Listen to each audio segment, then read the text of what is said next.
Baik, untuk berikutnya yaitu yang terkait perencanaan drainase jalan, yaitu perencanaan drainase bawah permukaan atau yang dikenal dengan subdrain. Ini ada beberapa hal yang ketentuan-ketentuan yang harus kita ketahui sebelum dalam menyampaikan terkait perencanaan dari drainase bawah permukaan. Bahwa seperti kita ketahui bahwa kelembaban material ataupun adanya air yang berlebih pada suatu struktur lapisan perkerasan jalan, apabila tidak kita ketahui dalam beberapa kurun waktu tertentu, maka menyebabkan berkurangnya nilai kekuatan dari struktur perkerasan tersebut, yang pada akhirnya jalan tersebut akan rusak sebelum mencapai umur rencana. Kemudian drainase bawah permukaan juga direncanakan harus dengan secara baik dan benar dan dirawat sebaik-baiknya. Kemudian karena drainase permukaan ini ada di bawah perkerasan jalan, maka perlu dilakukan perhatian khusus, terutama dalam menyediakan saluran keluar untuk pembuangannya. Kemudian yang keempat, material untuk mengisi ataupun menutup parit saluran drainase itu ada syarat-syarat tertentu, yaitu bahwa yang pertama harus bisa mencegah material yang lebih halus terbawa ke lapisan drainase atau pipa tersebut, atau apa yang kita sebut dengan perforated pipe ya. Kemudian harus permeable dan bisa membawa air tanpa hambatan. Kemudian harus cukup kuat dalam membawa beban berat yang diberikan pada pipa tersebut dan mencegah kerusakan pada pipa tersebut dalam mendistribusikan beban ke tanah dasarnya. Kemudian ada beberapa cara juga untuk menentukan secara umum yang dilakukan pada saluran pipa tersebut, pipa berporus di bawah permukaan antara lain, yaitu bahwa yang pertama bisa berupa sebuah lapisan filter seperti kain geotekstil, kemudian juga lapisan agregat atau berbagai jenis lapisan penambal lainnya yang berfungsi untuk mencegah mengalirnya air ke dalam dasar saluran atau bagian tanah yang permeabel tersebut. Kemudian mengalir juga ke fondasi bawah tanahnya atau juga dasar material baku itu sendiri. Kemudian yang kedua, tanah dasar permeabel tersebut bisa menyumbat jalur drainase dan membuat tidak efektif, sehingga tergantung pada sifat tanah dasar dan saluran perasan serta lapisan filter mungkin tidak kita gunakan.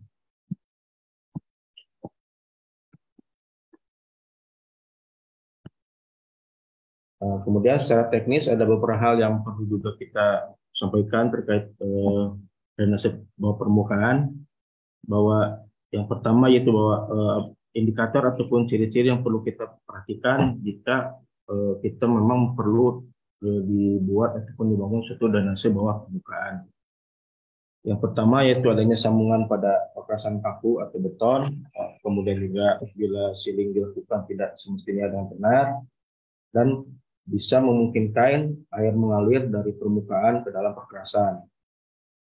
Kemudian juga secara topografi dapat mempengaruhi grade elemen memanjang maupun bentang jalan, yang nantinya tentu berpengaruh pada pembuangan air yang berlebih tadi. Kemudian yang ketiga, sumber air yang bisa mencapai subdrain, itu infiltrasi atau air hujan dari aliran tanah, kemudian juga dari muka air tanah, dan juga dari kapiler, yaitu yang muncul dari muka air tanah.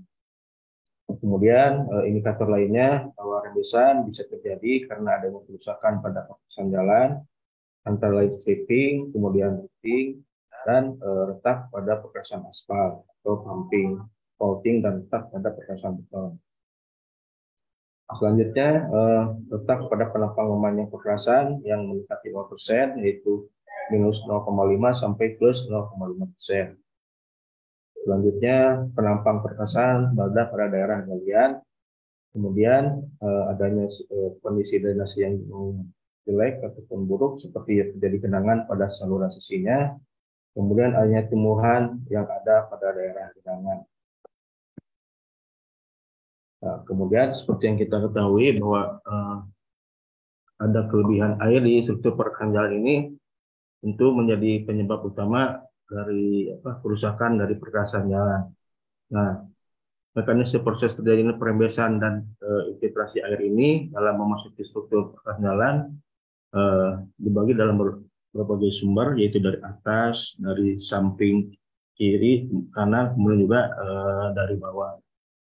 Dengan kira-kira uraiannya bahwa yang pertama, bahwa rembesan longitudinal dari tempat lebih tinggi, terutama pada stek dan kerupa vertikal yang turun. Kemudian yang kedua, naik turunnya permukaan air bawah tanah, di bawah jalan.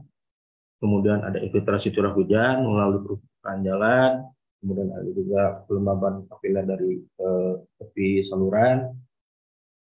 Kemudian gerakan uap air dari muka air tanah, gerakan lateral kelembaban dari materi pernasan yang terdiri dari baku jalan. Kemudian juga ada kebocoran saluran drainase permukaan. Kemudian ada aliran air melalui sambungan konstruksi di perkasan, dan juga karena adanya saluran terjadi antara perkasan lama dan baru atau dengan jembatan. Kemudian secara umum drainase bawah permukaan terbagi atas dua, yaitu yang memotong aliran rembesan air tanah. Terus yang kedua, mencegah air kapiler dari tanah dasar mencapai perkasan jarang. Nah, ini yang perlu perhatikan, yaitu kurva drawdown atau kurva jenuh airnya, di mana fungsi dari subdrain itu sendiri untuk menurunkan muka air tanah sehingga tidak mengganggu struktur perkasan jalan.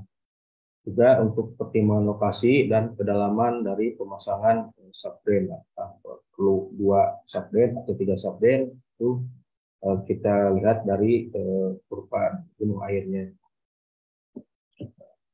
Nah, kemudian ini potongan bentang pada daerah galian dengan subdrain untuk menekan air bawah permukaan dengan 2 subdrain, ya.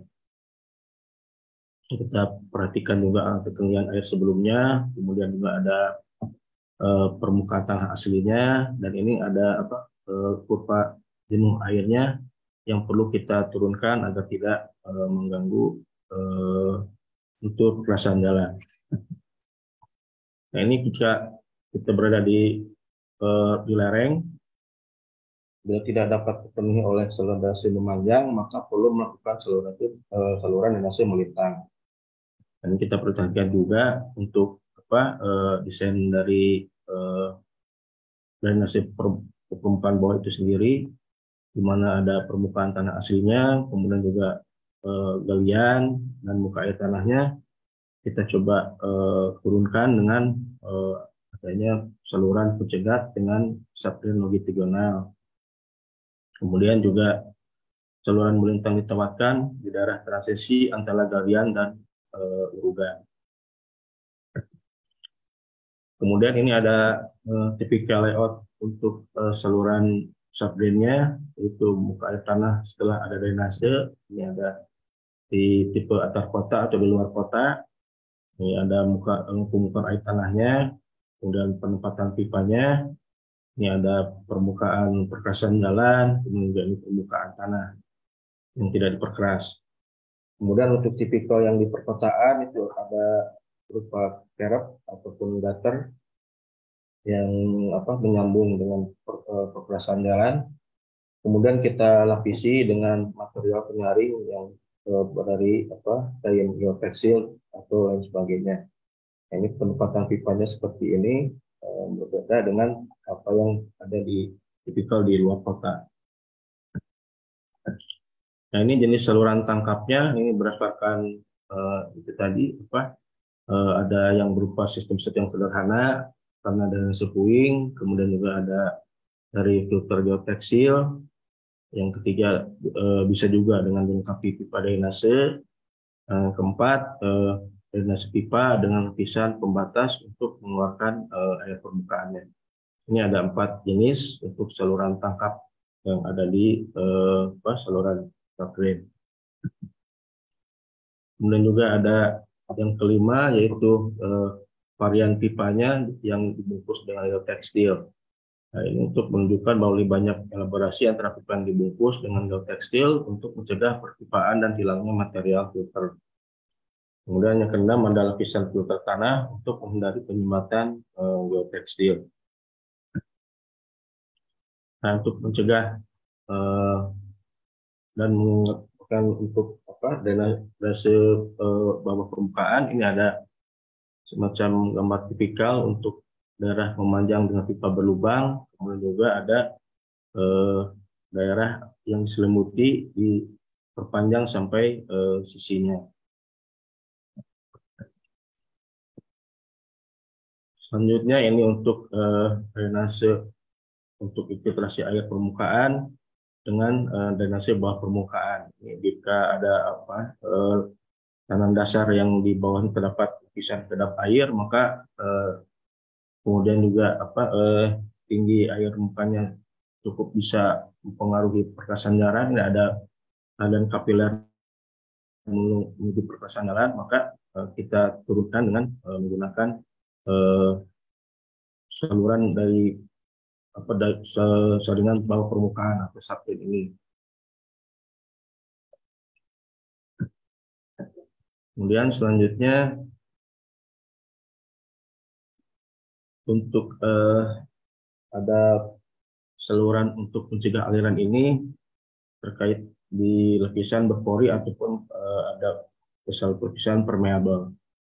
Nah, selimut filter miring ini bertindak sebagai penghalang apabila memang air yang mengalir di sepanjang lapisan berbentuk cenderung serong ataupun memiring seperti yang kita pada gambar. Sehingga drainase bawah permukaan harus dibangun untuk menampung aliran pipa drainase sebelum memasuki struktur perasaan jalan. Kemudian juga parit-paritnya memang harus digali setidaknya sampai ke kedalaman lapisan yang permeabel ataupun yang berpori.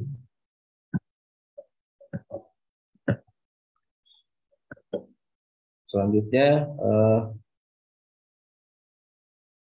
untuk aliran ke atas dari aquifer yang tembus air, biasanya kita kendalikan dengan membuat selimut filter horizontal di dasar pengalian seperti yang ditunjukkan pada gambar. Ini ada saringan aquifernya, kemudian juga ada saringan bahan dari material porus agar kemudian ada bedakan baru setelah ada drainase. Nah, kemudian juga ada muka air setelah ada drainase kita turunkan dengan saringan dari aquifer ini, sehingga muka air tanahnya kita turunkan dengan sistem subgrade. Kemudian secara tata letaknya ini ada secara umum bisa digambarkan ada 8, yaitu bagian topsoilnya, kemudian yang kedua ini ada bagian course-nya, ketiga ini ada base course, ada 4 permeabel agregat, yang kelima ini pipa porusnya, kemudian yang ini bagian keenam itu bisa kita selimuti dengan garis geotekstil atau selimut geotekstil, dan bagian ketujuhnya itu ada bagian subgrade-nya, dan yang 8 itu ada permeabel filternya.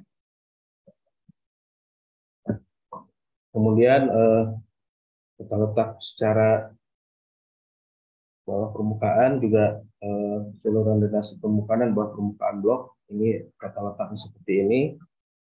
Komponen perasan dan drainase jalannya ada boring course-nya, kemudian juga base course, ada dilengkapi dengan kerebnya, kemudian juga ada konveksi kedap air dengan sepanjang jalan, kemudian juga ada saluran outletnya, ada filternya, dan juga ada drainase yang baiknya, fine drain. Kemudian ada juga ini yang di bawah itu ada subdrain-nya. Selanjutnya ini ada saluran drainase bawah permukaan dengan saluran peniris. Ini tipikalnya kira-kira seperti ini. Sama seperti ini ada boring course-nya, kemudian juga ada base course-nya, ada sinkret channel-nya, dan juga pin rail-nya, dan ada juga bagian dari subdrain-nya. Selanjutnya untuk letak secara umum drainase bawah permukaan juga terkait saluran drainase dan kerebnya. Ini penempatan kerebnya dari wind coast, kemudian juga dari base coast-nya seperti apa, kemudian ada gully port-nya ini, kemudian ada grade-nya, ada curve-nya, kemudian dia pipa drainase-nya, untuk selanjutnya ada fine drain-nya ini, dan juga ada subgrade-nya. Nah, ini untuk apa? Sengkedan ataupun garis bentuk segitiga dari drainase fine drain. Ini kira-kira tipikal penempatannya seperti ini. Ada wearing course-nya, ada base course-nya, selanjutnya juga ada drain. Ini ada apa? Swell-nya atau apa? Tingkat saluran yang bertingkat, kemudian juga ada subgrade-nya. Kemudian ini tata cara pemasangan geoteksik pada saluran drainase bawah permukaan. Ini perlu kita perhatikan juga ini bahwa untuk penempatan pipanya itu memang harus ada apa space antara bawah dasar saluran dengan pipa itu sendiri. Nah, pemasangan filter geoteksik umumnya diterapkan pada antara base atau sub base course dan juga subgrade. Kemudian di sekitar parit drainase, selanjutnya juga ada di sekitar pipa berlubang. Nah, untuk drainase bawah permukaan melintang jalan, tipikalnya seperti ini. Ini mungkin drainase saluran bawah permukaannya, ada alur-alur saluran drainasenya. Ini ada saluran drainase bawah permukaannya, kemudian saluran dari bawah permukaan, ini ada saluran yang melintangnya. Nah, dengan ketentuan bahwa apabila ketentuan drainase bawah permukaan tidak dapat dipenuhi oleh saluran drainase memanjang, maka perlu melakukan saluran drainase melintang. Kemudian saluran melintang ditempatkan di daerah transisi antara galian dan urugan. Kemudian infiltrasi dari subgrade dapat dicegah secara efektif dengan mengkombinasikan saluran drainase dengan lapisan lulus air di bawah base. Kemudian yang keempat, bahwa posisi saluran dapat dipasang tegak lurus sumbu jalan, atau jika jalan memiliki kemiringan memanjang, maka saluran melintang harus dipasang menurut arah diagonal. Kemudian yang kelima, yaitu pipa berlubang atau perforated pipe-nya dapat ditempatkan pada dasar saluran atau sisi saluran. Saluran drainase melintang dihubungkan dengan saluran drainase sampingnya. Selanjutnya untuk pemasangan pipa berlubangnya ini ada ketentuan-ketentuannya berdasarkan kondisi kemiringan atau pemasangannya, kemudian ada panjangnya, kemudian juga ada jarak interval antar pipa drainase dalam suatu ruas jalan. Biasanya ini ada intervalnya itu 15 sampai 50 meter untuk biasanya yang menggunakan, kemudian juga untuk lebih dari 50 meter jarak interval antar pipanya itu untuk tanah yang sangat permeabel, sedangkan pemasangan kurang dari 15 meter ini membutuhkan biaya yang lebih tinggi karena memang si pipanya itu jadi lebih banyak. Selanjutnya untuk pemasangan pipa berlubang berikutnya yaitu tentang ketentuan komponen bahan materialnya. Ini untuk penempatan pipa perforasi itu diliput atau diselimuti oleh bahan filter sebagai pelindung yang didistribusikan diameter butirannya. Kemudian jika komponennya itu bahan filtrasi yang kurang baik, maka penempatannya perforasinya dibuat hanya bagian bawah pipa, yaitu sepanjang sepertiga keliling pipanya. Kemudian jika komponen atau bahan komponen pipanya itu dari bahan urugan, maka kegiatan pengurugannya pada saluran drainnya harus diiringi dengan pemandatan atau compaction yang baik agar aman terhadap penurunan atau deformasi di kemudian harinya. Kemudian untuk lokasi penempatan pipa drainase bawah permukaannya, jadi berdasarkan lokasi saluran bawah permukaan, itu di bawah saluran samping atau perlintasan jalan. Ini jika permukaan atas urugannya masih dianggap kedap air atau air permukaannya dianggap tidak melakukan filtrasi ke dalam saluran bawah permukaan.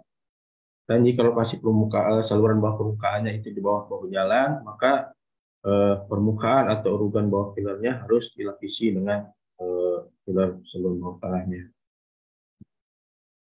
Nah, ini untuk pemasangan kain geoteksilnya ada 3 tipe yang akan melakukan lembaran filter yang dari polyester, kemudian nilon atau filamen, kemudian pada seluruh keling parit dibungkus dengan lembaran geotekstil untuk pemisahan timbunan dari dasar tanah, alas atau subbase, dan bahan apapun yang memenuhi parit.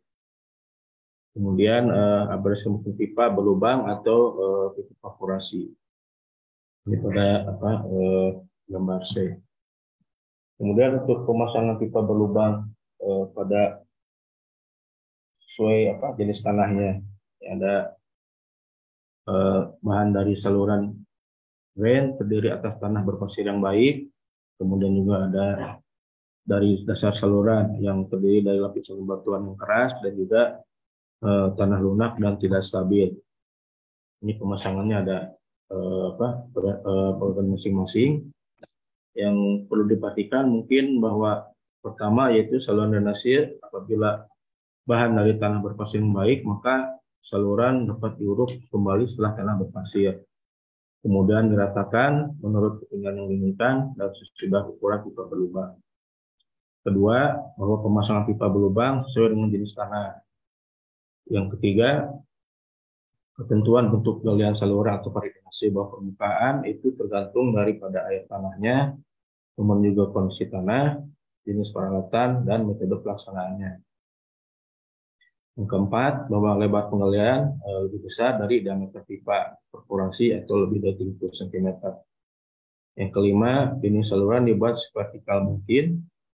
Kemudian yang keenam, bahwa penggalian saluran pada kaki lereng harus disediakan jarak antara kaki lereng dan aliran saluran untuk menghindari keruntuhan lereng. Kemudian selanjutnya untuk bahan materialnya ini ada suatu berdasarkan penggunaan bahan filternya, kemudian ada ketentuan-ketentuannya, kondisinya seperti apa dengan ketentuan menggunakan rumus yang ada di tabel. Dengan catatan bahwa suatu lapisan halus air terdiri dari tanah dengan butiran kasar untuk mencegah kenaikan air akibat kapilaritas. Dan yang kedua, bahwa agar material tidak tersumbat oleh partikel-partikel halus yang masuk dari subgrade, maka harus dipenuhi dari rumus yang ada di tabel tersebut. Kemudian untuk ketentuan bahan selanjutnya, ini diameter butirannya untuk hitung dari bahan filter yang dibutuhkan, tetapi lubang disambungkan dengan persyaratan sesuai dengan rumus seperti berikut. Ini mungkin dimensi komponen saluran drainase bawah permukaannya. Ada macam-macam ketentuannya yang perlu diperhatikan. Barangkali pipa drainase bawah permukaannya bisa diselimuti oleh filter kain geoteksil atau 1 tahap atau 2 tahap. Kemudian yang kedua, bahan filter dapat terdiri dari agregat, kemudian juga kain geoteksil atau kombinasi keduanya. Yang ketiga, mungkin tingkat penyaringannya akan ditentukan oleh jenis tanah yang berlaku dan peserta lingkungan pada pembuangannya. Yang keempat, yaitu drainase bawah permukaan, yaitu cara baru adalah drainase geokomposit atau drainase tepi geokomposit yang dibuat sebelumnya yaitu polimer yang dibungkus dengan kain atau tekstil. Yang kelima, dimensi komponen drainase bawah permukaan, seperti yang ditunjuk pada gambar di sampingnya. Kemudian pemasangan saluran bawah permukaan samping jalan sesuai dengan kondisi medan atau konturnya. Bila konturnya berdarah datar, maka pemasangan salurannya itu kedua sisi. Ini kemudian untuk darah lereng satu sisi tertinggi pada jalan. Kemudian juga yaitu sifat pemasangan pipa berlubang atau perforasi itu sendiri. Dari komponen-komponen tersebut eh, ada tiga hal yang akan disampaikan, yaitu baik komponennya, kemudian juga sifat-sifatnya, dan juga itu komponen sifat operasi, kemudian sifatnya itu pemasangan, layannya itu adalah saluran, kemudian sebelah antara sambungan pipa jika tidak terdapat lubang. Kemudian komponen luap perforasi ini sifatnya jenis, tidak boleh terlalu besar karena butiran tanahnya dapat masuk ke dalam pipa. Kemudian juga ada komponen tabungan pipanya.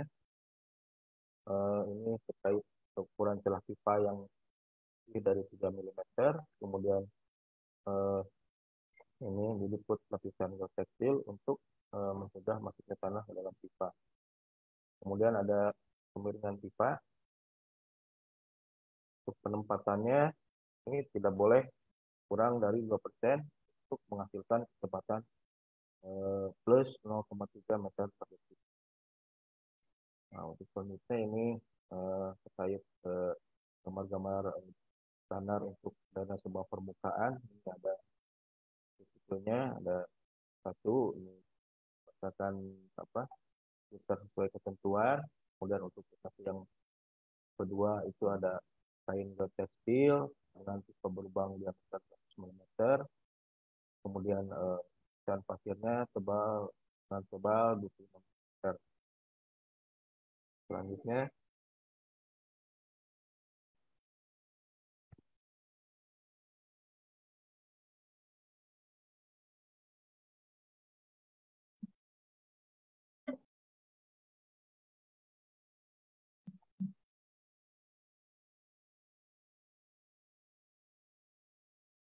permukaan tipe 3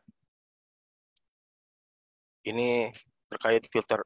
Filternya ini ada kain geoteksilnya, kemudian juga pipa berlubang dengan diameter 100 mm dan lapisan pasir tebal 25 mm.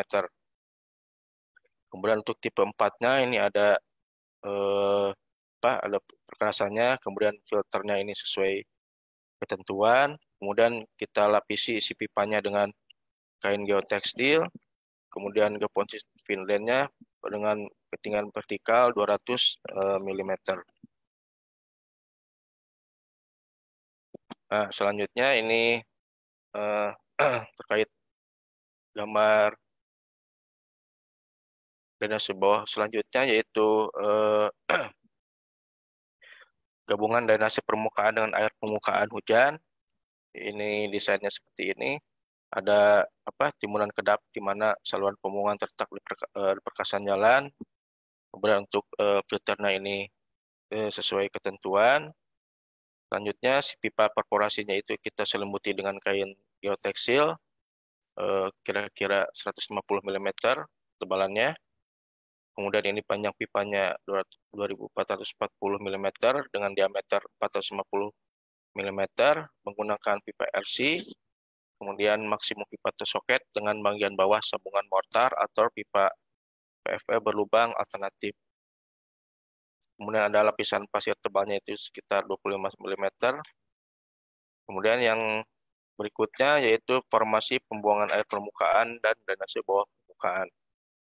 Ini ada dipasang di ada timunan kedap di mana saluran pembuangan terletak di perkasan jalan. Filternya sesuai ketentuan. Kemudian pipa perforasinya ada diselimuti dengan kain geotekstil yang dilapis setebal 150 mm. Kemudian juga panjang pipanya 240 mm dengan diameter 450 mm menggunakan pipa RC.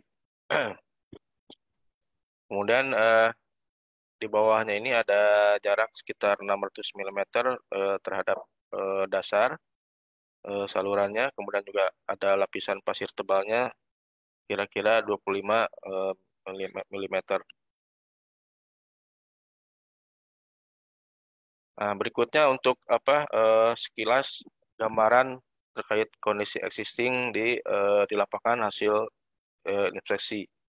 Ini terkait drainase di atas permukaan maupun di bawah permukaan.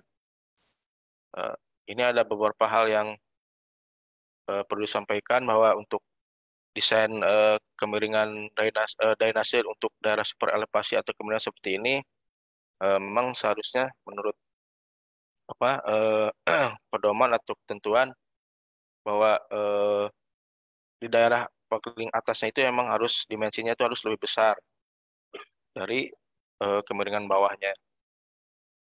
Kemudian juga ini terkait kemiringan perkasan jalan yang juga bahunya ada kendala yang tidak lebih tinggi dari ketinggian permukaan perkasan jalan, kemudian juga tidak dilengkapi inlet, ini bisa menyebabkan aliran air dari permukaan jalan ini eh, tersumbat, sehingga tidak digenangan di perkasan jalan. Kemudian juga di daerah bahu ini ada ada jalur hijau, ini ada banyak pepohonan, namun dengan ketinggian yang lebih tinggi dari kemiringan perkasan jalan ini bisa menyumbat aliran ke dalam saluran sampingnya sehingga banyak terjadi genangan air di bahu jalan ataupun di perkasan jalan.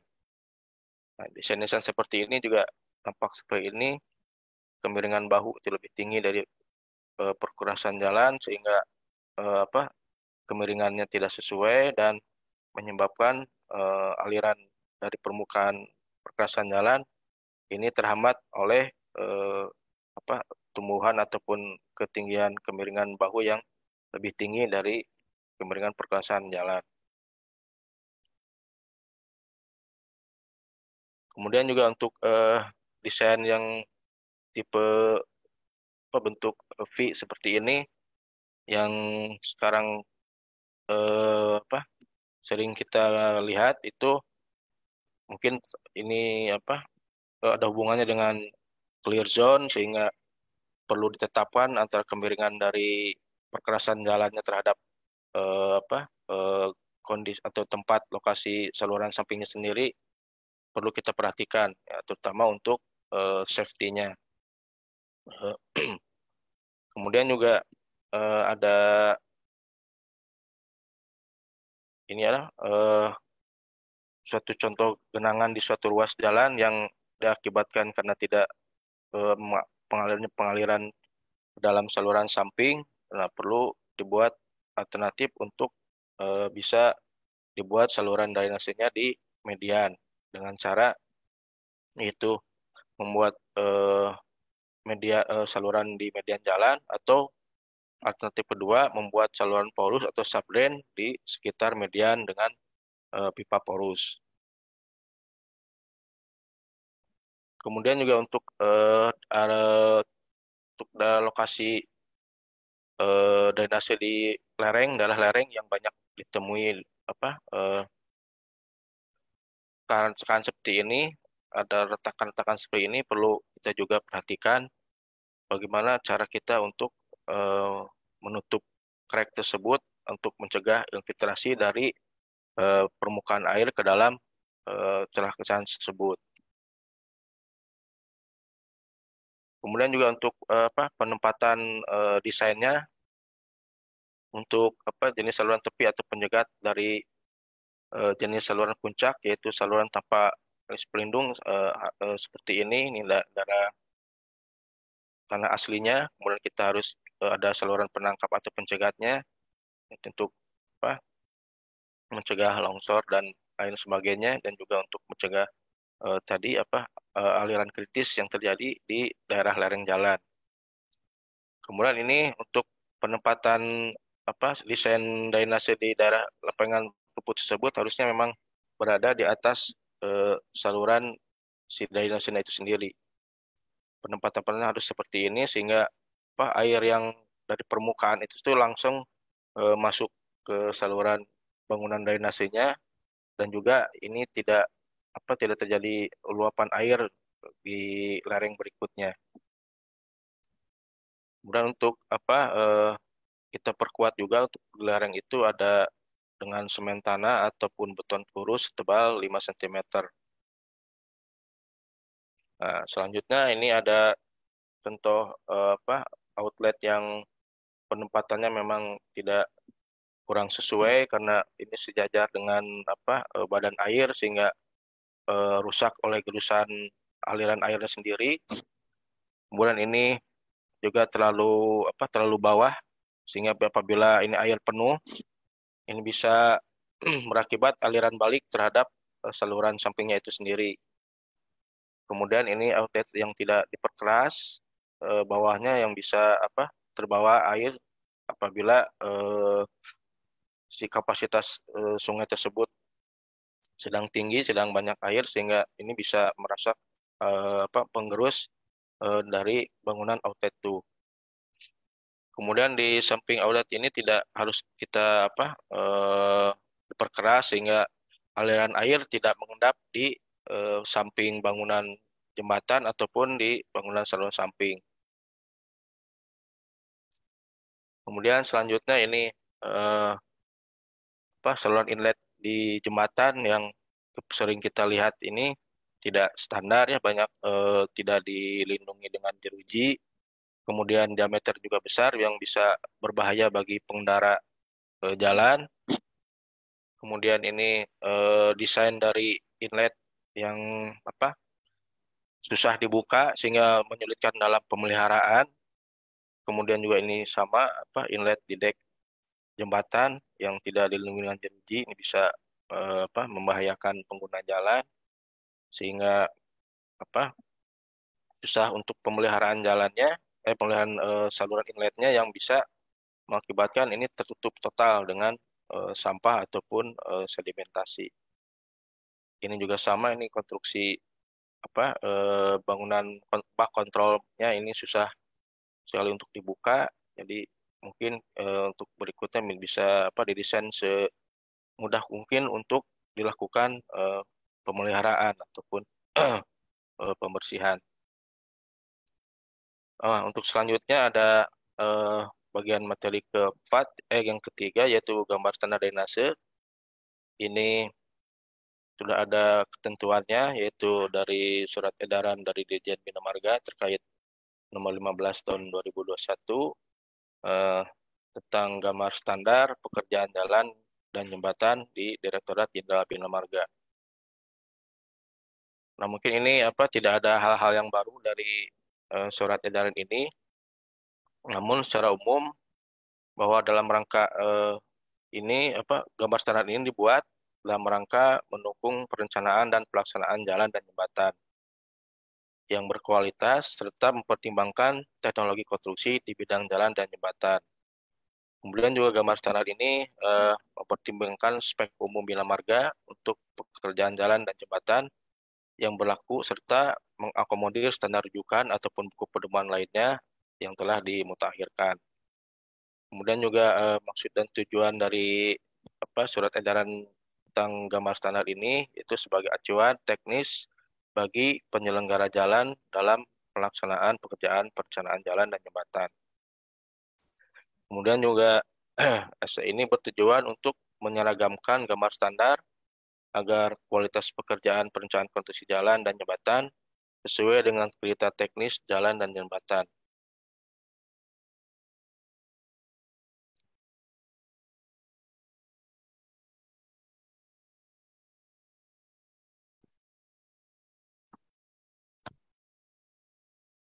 Gambar yang masuk dalam surat edaran khususnya terkait drainase yaitu bahwa eh, gambar-gambar itu terdiri atas bak kontrol, kemudian saluran, itu saluran samping, kemudian bangunan outlet dan inlet gorong-gorong, kemudian drainase bawah permukaan atau subdrain, kemudian juga saluran dengan pasangan batu, ada juga saluran tipe U-ditch, kemudian gorong-gorong pipa beton dan kotak.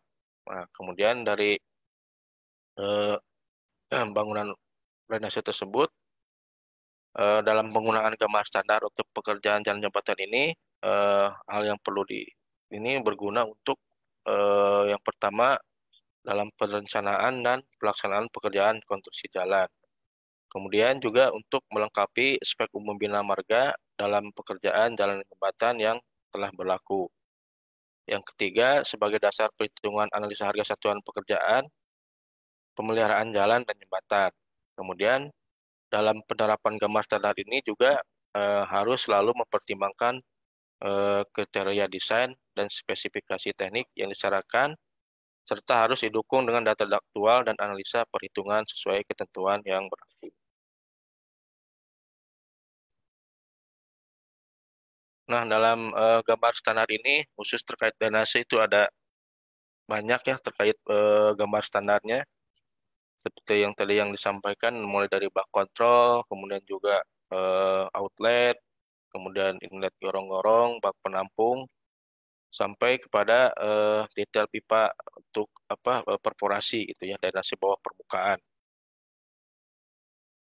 Nah, kemudian untuk mungkin ada yang perlu disampaikan juga bahwa prinsip umum untuk perencanaan hidrolik untuk pekerjaan jalan ini juga untuk menentukan dimensi saluran, kemudian juga pada masalah berapa debit yang harus disalurkan dalam beberapa dimensi saluran, kemudian juga untuk terkait analisa hidrologi secara umum untuk menetapkan besarnya debit, kemudian untuk sistem drainasenya ini ada drainase permukaan, kemudian drainase bawah permukaan,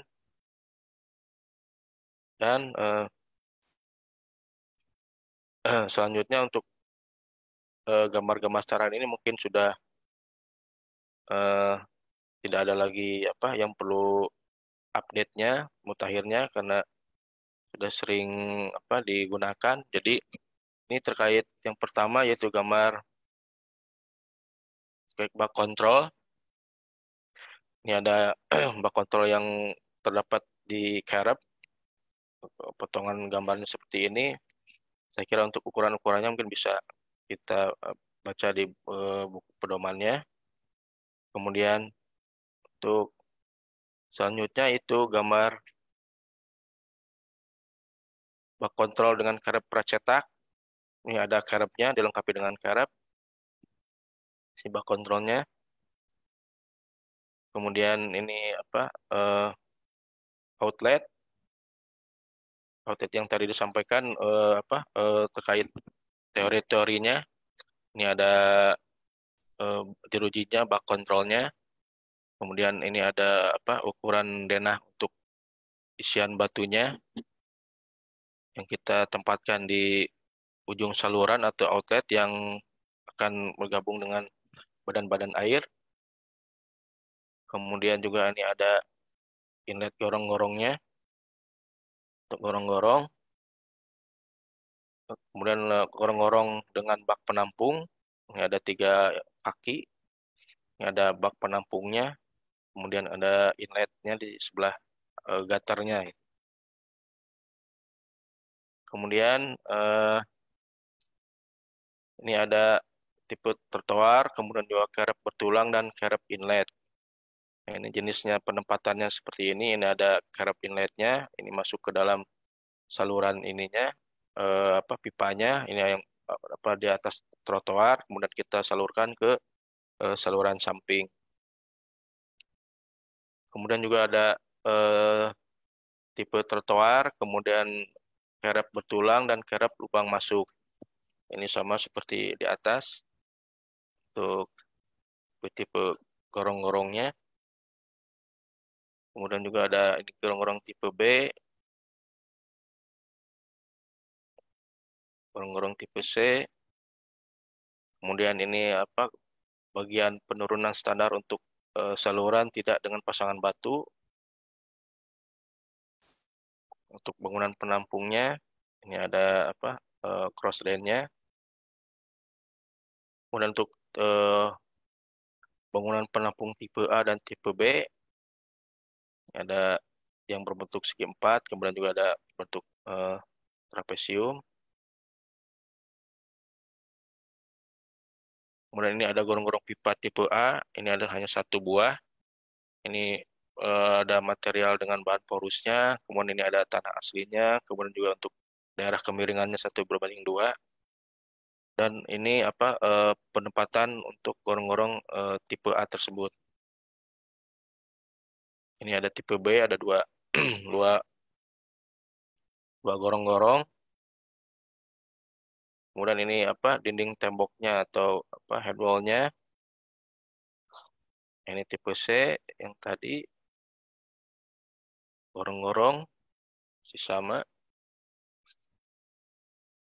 Nah, ini penempatan yang tadi disampaikan juga terkait saluran permukaan di atas permukaan untuk bangunan lubang masuk dan lubang keluar lantai pelindung pada dinding penahan tanahnya.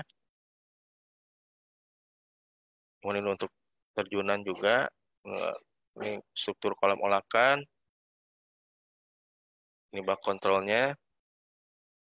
Nah, ini untuk saluran tipe V, ini adalah saluran bawah permukaan. Ini seperti gambar-gambar tadi sudah disampaikan sebelumnya.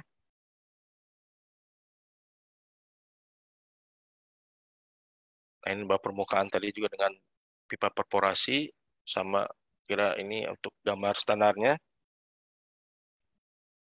ketentuan-ketentuannya juga sudah disampaikan sebelumnya. Nah, mungkin demikian yang dapat saya sampaikan.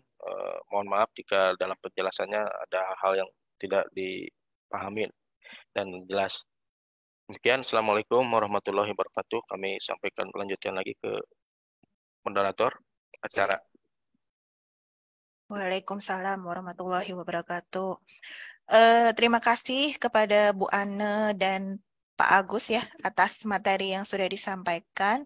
Sebelum kita memasuki sesi tanya jawab dari pendamping Pak Gugun Gunawan, ada yang mau disampaikan, Pak? Silakan, Pak. Oh, lanjut aja. Oke, Pak. Kita masuk ke sesi tanya jawab ya. Mungkin akan dibacakan dulu dibacakan dulu 3 penanya pertama ya, karena walaupun ini ada 3 penanya tapi pertanyaannya beranak semua, jadi apa namanya, lumayan banyak nih saya lihat tadi di kolom chat. Ya, dari yang pertama dari Bapak Fatoni dari Direktorat Pembangunan Jalan. Yang pertama, kapan drainase jalan itu diperlukan? Kemudian kita per satu slide dulu ya Pak Agus ya. Dan Bagun mungkin satu slide dulu aja. Kemudian yang kedua, bagaimana drainase permukaan jalan jika kelandaian jalannya lebih dari 3%. Kemudian yang ketiga, kapasitas drainase sering jadi sasaran pembuangan drainase lingkungan tanpa ada koordinasi dengan penyelenggara jalan, sehingga kapasitas drainase jalan tidak dapat menampung volume air. Bagaimana menyikapi hal seperti ini, khususnya untuk program peningkatan kapasitas drainase jalan yang sudah dibebani oleh drainase lingkungan. Kemudian yang keempat, melihat dari tipikal potongan melintang jalan, terdapat gambar drainase atau saluran samping jalan. Apakah drainase jalan atau saluran samping jalan merupakan bagian dari geometrik jalan? Mungkin itu dulu ya, bisa dijawab mungkin oleh Pak Agus atau Pak Gugun, dipersilakan. Pak, Bagus dulu atau saya dulu? Pak Gun dulu. Bentar. Baik. Assalamualaikum warahmatullahi wabarakatuh. Assalamualaikum warahmatullahi wabarakatuh. Salam. Mohon maaf. Video saya belum nyala nih. Terima kasih. Baik, tapi kelihatannya gelap juga nih. Baik, Bapak dan Ibu-Ibu, kami coba menjawab, mudah-mudahan tidak puas ya. Ini biar kita belajar terus. Pertanyaan tadi kalau saya lihat Pak dari Bang Jalpatoni ya, Pak. Bila mana drainase jalan diperlukan? Nah, saya mungkin dalam hal ini bicara pengalaman ini dalam hal ini. Jadi setiap jalan harus ada drainasenya. Karena yang diartikan drainase adalah bagaimana upaya kita mengalirkan air. Jadi kalaupun itu di posisi daerah timbunan, maka paling tidak kita harus menyiapkan tali air. Jangan anggap bahwa itu bukan sistem drainase, itu adalah elemen dari drainase. Begitu juga ketika turunan di kaki pondasi bawahnya, maka disiapkan saluran.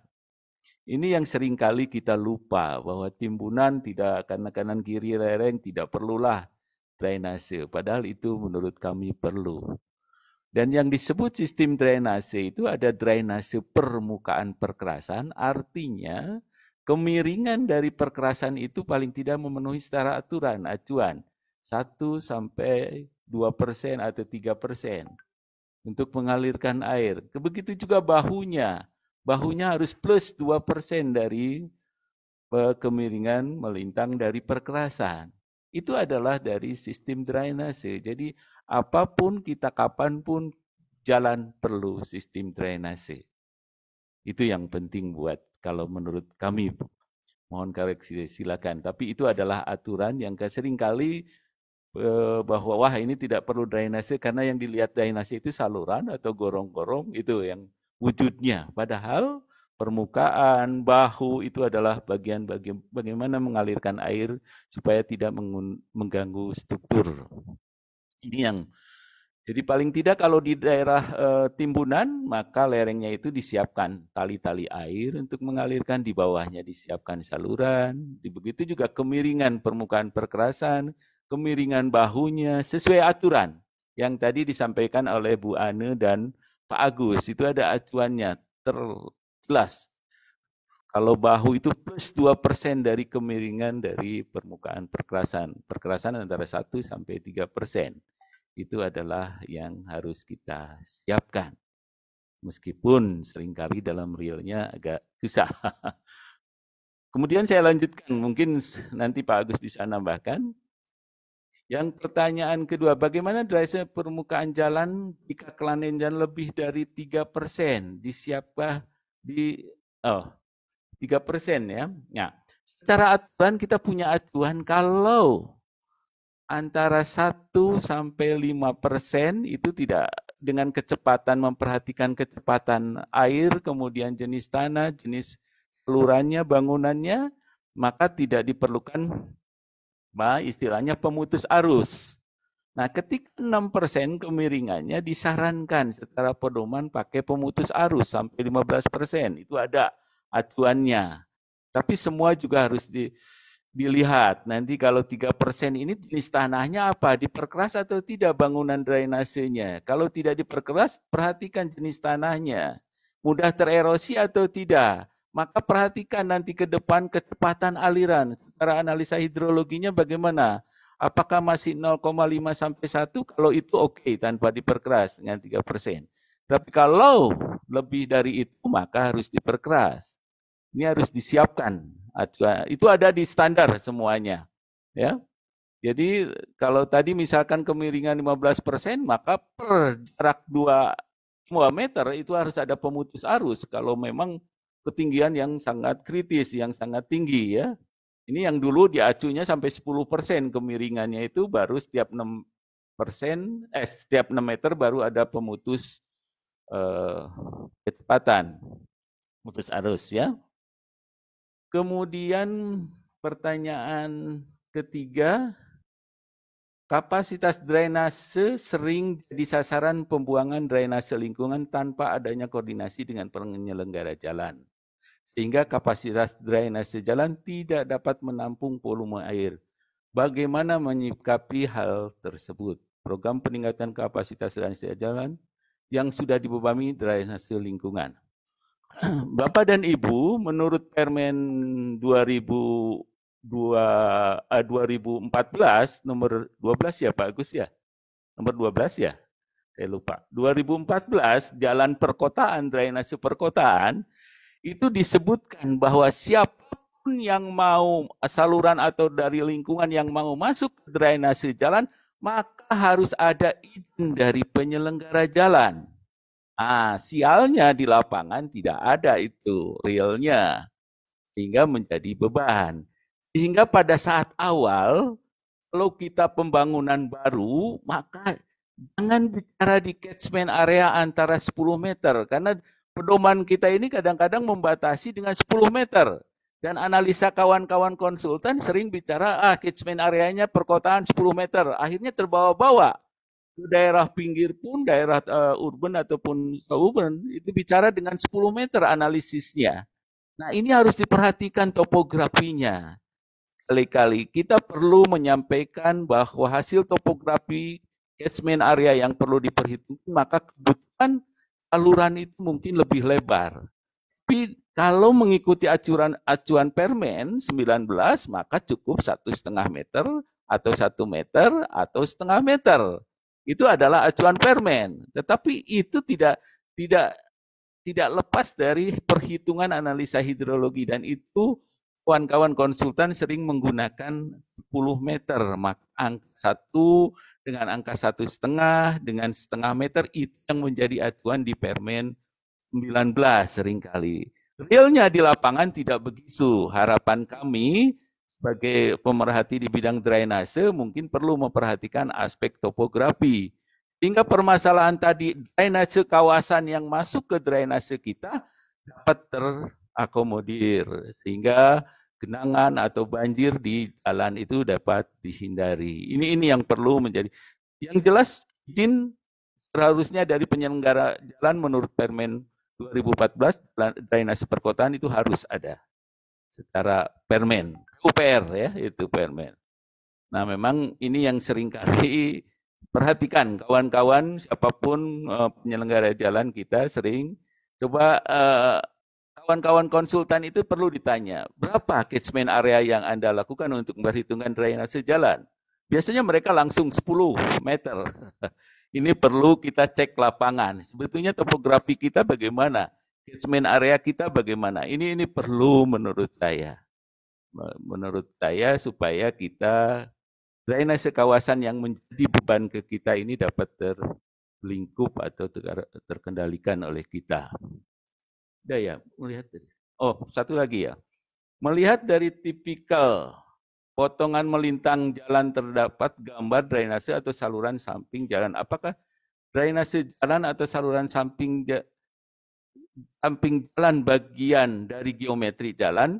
Saya mungkin bertanya karena saya bukan orang geometri. Tapi di dalam drainase perkerasan kita bicara saluran perkerasan melintang jalan. Itu sekitar antara 1%, 2 sampai 3%. Itu adalah bagian dari geometri. Jadi mungkin drainase ini bagian dari geometri. Ketika kita bicara di super elevasi, bagaimana saluran drainasenya, itu harus juga. Sehingga mungkin menjadi hal yang perlu diperhatikan. Terkait kemiringan perkerasan, kemiringan bahu, begitu juga bahu ya. Kemudian jalan pada tanjakan dan keturunan, itu drainasenya juga lain. Karakteristiknya lain ketika tanjakan, ketika turunan, itu lain ketika bicara di aspek geometri. Jadi ketika mendesain drainase, tidak boleh lepas dari aspek geometri jalan menurut saya. Saya tidak mau mana yang masuk ke geometri ataupun drainase ya. Tapi itu tidak bisa lepas mungkin kalau saya sebut. Karena nanti kalau di aspal ada kemiringan perkerasan 2-3% dan itu diatur oleh kawan-kawan geometri. Begitu pula kemiringan bahu plus 2% dari data yang tersebut. Itu juga diacu oleh kawan-kawan geometri. Nah, ini yang saya kira bisa saya sampaikan. Mungkin itu ya, mudah-mudahan tidak puas sehingga Bapak dan Ibu bisa baca pedoman yang kami telah susun oleh Bintek. Mungkin yang nomor 23 ya Pak Agus ya. Ya, 2021. Silakan, itu mungkin ya pertanyaan. Pak Agus silakan kalau ada tambahan itu. Sementara itu yang dari saya. Terima kasih. Baik, silakan dari Pak Agus, apa ada tambahan, Bapak? Ya, mungkin sedikit aja mungkin menambahkan dari Pak Gugun. Kalau terkait apakah drainase jalan itu diperlukan atau tidak, memang secara undang-undang itu baik itu untuk laying jalan ataupun tata cara perencanaan jalan, itu memang setiap ruas jalan sebetulnya wajib ada drainasenya. Tapi mungkin seperti tadi yang disampaikan Pak Gugun, ini kan ada bisa tergantung dari topografinya, kemudian juga dari beberapa referensi menyebutkan bahwa kalau memang curah hujan tinggi, memang perlu ada drainasenya, dan juga apabila ruas jalannya tersebut volume lalu lintasnya tinggi, nah, ini ada hubungannya juga dengan sistem drainase, karena memang drainase juga mempengaruhi terhadap struktur kerasan jalan. Kemudian juga tadi topografinya, apakah memang sisi kiri kanannya itu lereng atau jurang yang memang langsung air terbuang ke bawahnya. Nah, ini perlu juga menjadi mungkin pertimbangan apakah drainase jalan itu diperlukan atau tidak. Mungkin itu aja yang tambahan dari saya, operator. Terima kasih. Iya, terima kasih Pak Agus. Jadi mungkin bisa simpulkan ya untuk Pak Fatoni, salah satu beberapa faktor mungkin ya untuk menentukan desain drainase jalan itu tadi mungkin terrainnya itu juga berpengaruh ya, yaitu apakah jalannya itu datar atau berbukit atau gunung, kemudian alignmentnya juga ya. Jadi sebenarnya bukan siapa dari bagian siapa gitu, tapi bagaimana untuk menentukan tadi desain drainase yang tadi kita pilih itu faktor geometrik jalan itu mempunyai pengaruh yang penting gitu. Oke, untuk masih dari Pak Fatoni lagi nih ya, mungkin pertanyaan kelima. Pada posisi super elevasi, drainase permukaan pada lokasi bahu jalan sisi luar, apakah dibuat menerus sesuai dengan kemiringan super elevasi perkerasan jalan atau tidak menerus dengan mengikuti kelandaian standar bahu jalan? Pertanyaan keenam, kemiringan saluran memanjang atau LS berdasarkan jenis material. Bagaimana jika kelandaian jalan 0% sementara jenis saluran berupa pasangan? Kemudian untuk penanya kedua dari Dinas PUPR Gresik, Bapak Megi Putra. Yang pertama, apabila di kiri dan kanan Rumija ada jaringan irigasi, apakah dari penyelenggara jalan tetap membuat saluran drainase jalan? Yang kedua, pada jenis saluran tertutup UDITCH, pracetak yang dibalik, penggunaan seperti ini pada kondisi seperti apa? Mungkin silakan dari Pak Gugun dulu, atau Pak Gugun dulu ya, mangga Pak.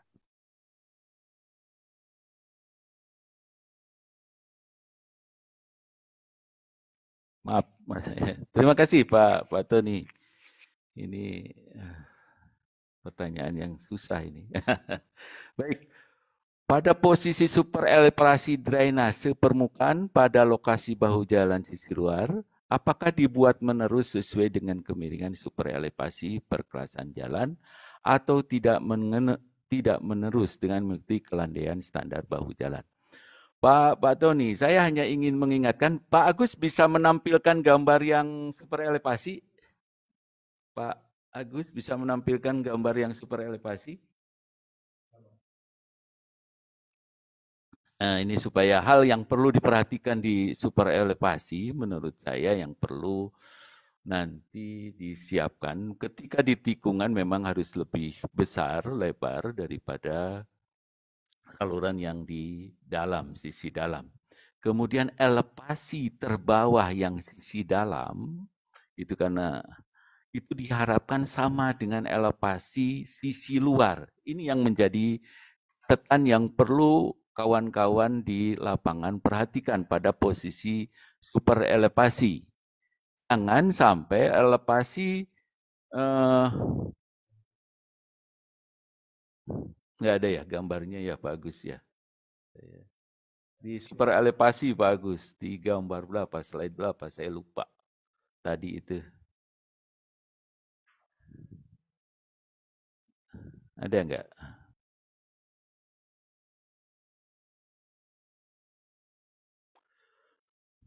Jadi elevasi dasar saluran di tepi luar jalan pada tikungan tetap mengikuti kemiringan dasar saluran pada bagian hulunya atau di dalam ininya ya. Ini prinsip-prinsip yang perlu. Nah ini Pak Agus mungkin bisa nanti Bapak dan Ibu ada di slide berapa Pak Agus? Slide 6. Jadi Bapak, Pak Tony bisa kawan-kawan atau Bapak dan Ibu bisa baca di slide 6 itu. Tetapi kami hanya ingin menitipkan bahwa elevasi yang dalam, kemudian saluran dalam itu harus sama dasarnya dengan elevasi yang luar. Ini prinsip menurut saya. Ketika di tinggungan, maka memang alangkah baiknya diperlebar posisi dari drainase yang luar ini. Karena ini perlu untuk mengurangi energi tumpukan yang terjadi. Tapi nanti detailnya ada di, mungkin Bapak dan Ibu bisa, nanti Pak Agus bisa bacakan ya di slide itu. Saya tidak, ini perlu menurut saya karena. Kemudian yang selanjutnya adalah kemiringan saluran memanjang berdasarkan jenis material. Bagaimana jika kelandaian jalan 0%, sementara jenis saluran berupa pasangan kelandaian jalan 0, berupa pasangan ya, sementara jenis saluran, ini pertanyaan yang boleh dikatakan menjebak kadang-kadang. Maaf, saya sebut ya. Bagaimana jika kelandaian jalan 0%? Ini kalau 0% melintangnya, ini udah salah. Tidak boleh, karena aturan menyebutkan bahwa 1 sampai 3%, 2 sampai 3%. Itu adalah perkerasan di atasnya, melintangnya. Ya. Memanjang nggak ada masalah, tapi melintangnya ini yang perlu karena untuk dialirkan ke saluran samping. Nah, kalau pertanyaannya adalah 0% saluran sampingnya, nah ini juga salah. Karena tidak boleh, minimal itu harus ada sekitar 1% atau 0,1/1000 kalau nggak salah itu yang diperkenankan di permukaan timbunan itu. Supaya air mengalir. Kalau pertanyaannya, sementara jenis saluran berupa pasangan. Nah ini soal pasangan batu memang harus kombinasi istilahnya dikaitkan dengan jenis tanah dan kecepatan aliran. Kalau kecepatan alirannya di atas 1, disarankan pasangan batu. Ini memang perlu. Jadi perlu dicek Bapak dan Ibu. Sehingga saya juga nggak bisa menjawab ini dengan ini. Tapi Bapak harus tahu bahwa ketika bicara saluran pasangan batu, harapannya secara analisa hidrologi dan hidrologika ditemukan bahwa kecepatan aliran di sekitar lokasi adalah lebih dari 1 meter per detik. Ini. Kalaupun sekarang sudah terjadi dan kondisinya memang tanahnya stabil, apanya bagus, maka kalau dengan berupa pasangan ya sedikit berlebih lah kalau saya sebut ya. Tapi pada intinya kita harus lihat nanti hasil analisa hidrologi dan hidrolika menyatakan bahwa kecepatan air mengalir di segi saluran adalah di atas 1 baru pasangan batu. Tapi kalau di bawah boleh tanpa pasangan batu. Kalau pasangan batu hanya untuk estetika di bawah, silakan saja. Cuma kos akan menjadi beban kita. Tetapi itu dari aspek estetika, mungkin dari aspek ini yang perlu juga menjadi perhatian Bapak dan Ibu. Seringkali karena kita di Indonesia ini sampah dari masyarakat itu menjadi kendala, kaki 5 menjadi kendala, sehingga pasangan batu adalah merupakan hal yang paling mudah dan mudah dibersihkan, mudah pemeliharaan. Ini juga perlu diperhatikan di dalam lapangan. Jadi tidak semudah yang dengan pertanyaan ini yang disampaikan Pak Tony ya, masih Bapak Tony. Ini yang saya bisa pahami terkait ini. Nanti kalau misalkan soal bangunan, biasanya kalau pasangan batu kan tadi Bu Ane sudah cerita. Ketika pasangan batu, kecepatannya, jenis tanahnya mudah tererosi, atau apa, maka dilakukan salah satunya adalah dengan pasangan batu. Jadi kita harus betul-betul melihat kondisi existing Pak Tony. Dan jangan segan-segan itu hasil analisisnya kawan-kawan konsultan dipakai oleh kita. Berapa? Biasanya kita ini selalu memudahkan dalam analisa hidrologi itu. Udah, gunakan kita langsung beton ataupun perkerasan pasangan batu karena kecepatannya sekitar 1,5 itu bisa digunakan. Itu mereka melakukan itu untuk mempermudah kebutuhan nanti dimensinya dalam analisa ya, tanpa beban di analisa hidrologi yang detil, hidrolikanya yang detil. Ini hanya memudahkan di dalam analisisnya. Itu ya. Kemudian yang dari Gestik apa? Mungkin itu gimana? Apabila di kiri dan kanan Rumija ada jaringan irigasi, Apakah apakah dari penyelenggara jalan tetap membuat saluran drainase? Kemudian pada jenis saluran tertutup yang berbentuk Yudich Prat cetak yang dibalik, untuk digunakan pada kondisi seperti apa? baik, terima kasih Bu Pam. Apabila di kiri kanan Rumija ada jaringan irigasi, apakah dari penyelenggara jalan tetap membuat saluran drainase jalan? Bapak dan Ibu, saran saya ketika jalan kita di sampingnya ada irigasi, perhatikan bangunan saluran drainase di irigasi tersebut.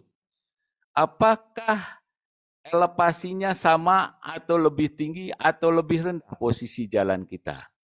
Kemudian ketika bicara bangunan irigasinya, perhatikan apakah diperkeras atau di beton atau tidak yang menempel ke kita. Kalau tidak ada bangunan, maka hanya perbatasan tanah saja, maka menurut saya usulkan itu untuk kita buatkan tanggul-tanggul. Karena air dari irigasi kalau elevasinya tinggi, limpasannya itu akan menyerap ke badan jalan. Akhirnya akan mengganggu struktur perkerasan kita. Perhatikan itu. Langkah 1. Kemudian langkah kedua, kalau elevasi irigasi lebih tinggi daripada jalan, maka juga perhatikan apa istilahnya elevasi banjirnya. Itu karena kawasan, maka tanyakan ke kawan-kawan SDA, elevasi banjirnya ada di angka berapa? Apakah itu akan melimpas ke jalan? Maka ketika melimpas ke jalan, mau tidak mau itu menjadi resiko kita. Jalan akan tergenang. Nah, bagaimana mengeluarkan air tersebut? Kalau sekedar pendek atau apa, mungkin kita bisa pompa, siapkan. Tetapi kalau panjang, ini menjadi dilema Pak ini. Artinya kita harus siapkan sistem drainase yang ada di perkerasan kita. Artinya saluran sampingnya kita harus siapkan. Kemudian saluran pengeluarannya harus betul-betul dekat sehingga mudah keluar airnya. Karena kalau tidak itu tergenang limpasan dari air irigasi. Nah sekarang kalau elevasi kita lebih tinggi daripada elevasi drainase, maka jangan segan-segan kita siapkan tali-tali air untuk mengalirkan ke sistem irigasi. Karena dengan perhitungan biasanya mungkin elevasi banjirnya ada di bawah. Ini yang perlu diperhatikan. Intinya bagaimana kita menjaga konstruksi bangunan jalan kita utuh, tidak terganggu dari kadar air yang tidak kita harapkan. Ini yang perlu menjadi kita perhatikan. Kemudian pada jenis saluran tertutup Yudich pracetak yang dibalik penggunaan seperti ini pada kondisi seperti apa? Umumnya kita selalu memulai dari kecepatan air yang di lapangan. Nah, ini yang terjadi di biasanya Yudich pracetak dibalik menggunakan seperti pada kondisi.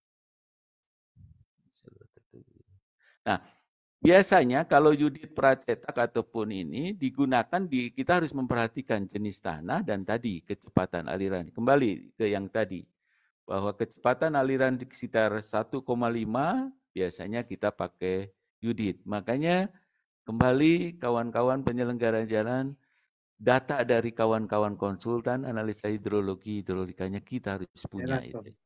Ini yang perlu kita perhatikan karena nanti akan dilihat jenis tanahnya bagaimana, mudah tererosi atau tidak, kemudian kecepatan aliran kalau itu bisa, dan kemudian kalau rawan erosi, kemudian kecepatan aliran tinggi, maka Yudich ini kita bisa terapkan menurut saya.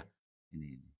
Itu mungkin sementara yang bisa saya sampaikan. Mungkin Bu Pam, silakan mungkin ada tambahan dari kawan-kawan yang lain. Terima kasih. Terima kasih Pak Gugun. Dari Pak Agus, ada yang mau disampaikan? Cukup ya Pak? Oke, kita berlanjut ke penanya ketiga. Oh, mungkin sekalian aja ya, sampai 5 dulu ya. Dari Pak Ibnu Mubarok, untuk tujuan praktis, berapa dimensi saluran samping untuk jalan 2 lajur? Kemudian untuk penanya keempat, Pak Ahmad Afandi Nurdin, dalam perencanaan dimensi Yudich pracetak ukuran seragam, tetapi elevasi existing bervariasi dan tidak memungkinkan dilakukan pemasangan Yudich pracetak dengan ukuran seragam tersebut. Bagaimana menyikapinya? Kemudian yang kelima dari Bapak Widodo dari Direktorat Pembangunan Jalan, belum ada PVD atau memang PVD dianggap bukan drainase jalan. Yang kedua, pada cross drain juga ada gambar standar box culvert Bina Marga. Apakah gambar standar ini sudah ada perbaikan atau memang masih seperti itu? Mungkin dari Pak Agus dulu mungkin ya? Atau Pak Gun? Silakan. Baik, terima kasih. Izin Pak Agus. Untuk tujuan praktis, berapa dimensi saluran samping untuk jalan 2 lajur? Nah, kalau ngomong tujuan tujuan praktis, maka saran saya Bapak pakai Permen 19. 19 dulu kalau 2 lajur itu adalah 0,5 meter, tapi sekarang revisi sekarang seingat saya 1 meter. Ini yang perlu menjadi catatan. Tetapi saran saya juga tetap harus ada analisa hidrologinya dan itu. Karena ini bukan soal jalan 2 lajur atau tidak, tetapi catchment area di lokasi ini menjadi perhatian. Ya, ini yang perlu perhatian kawan-kawan penyelenggara, khususnya di lapangan. Sebetulnya kalau jalan 2 lajur praktisnya Permen menyatakan kalau dulu seingat saya itu 0,5 meter. Sekarang itu menjadi 1 meter minimal untuk jalan lokal itu 2 lajur. Ya, ini yang menjadi. Tetapi kita harus lihat catchment existing di lapangan, catchment area lokasi. Kalau catchment area lokasi yang kita perhitungkan ini adalah mungkin antara 10 sampai 100 yang Bina Marga punya hitungannya.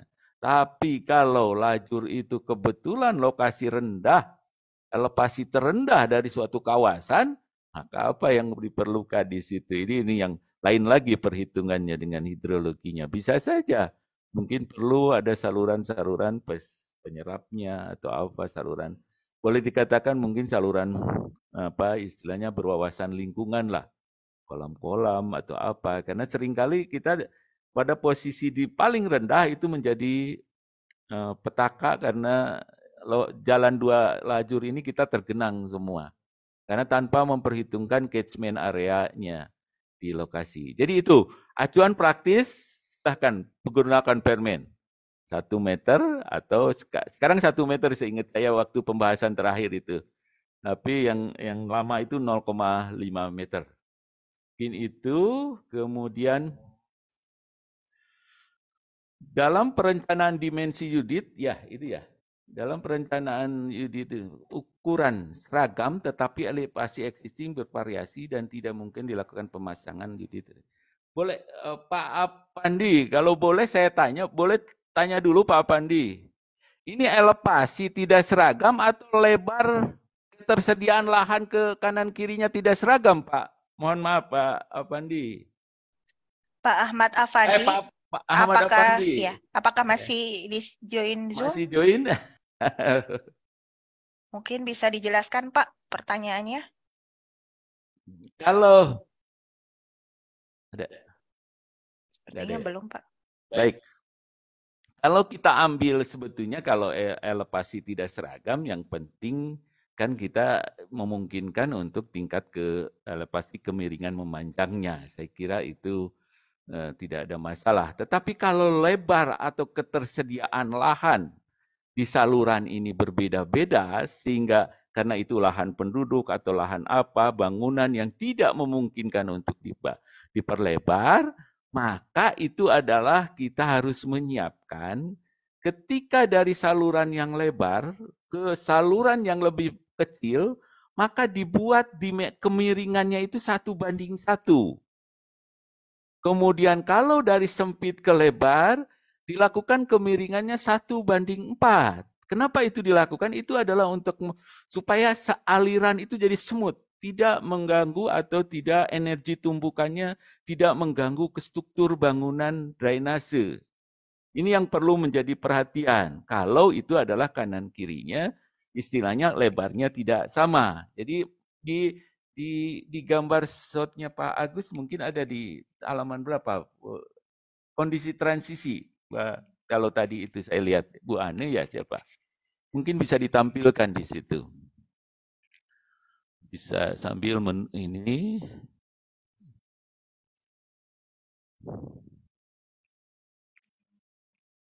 Bisa ditampilkan ya kalau bisa.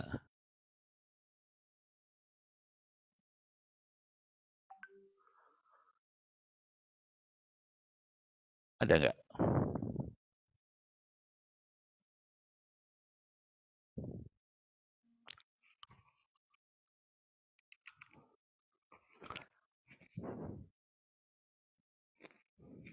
Nah ini. Ini adalah kondisi transisi yang Bu Ane tampilkan di gambar. Bahwa kalau dari lebar kita, kemudian mengecil, maka dibuat kemiringannya 1:1. Ini supaya energi tumbukannya tidak mengganggu mengalirnya secara smooth ini. Ini seringkali dilupakan di dalam pekerjaan. Biasanya langsung cut 40 derajat, istilah 45 derajat langsung melintang. Ini yang perlu Bapak. Nanti di slide ada ya Bapak dan Ibu mungkin. Kemudian pertanyaan selanjutnya apa Bu Pam?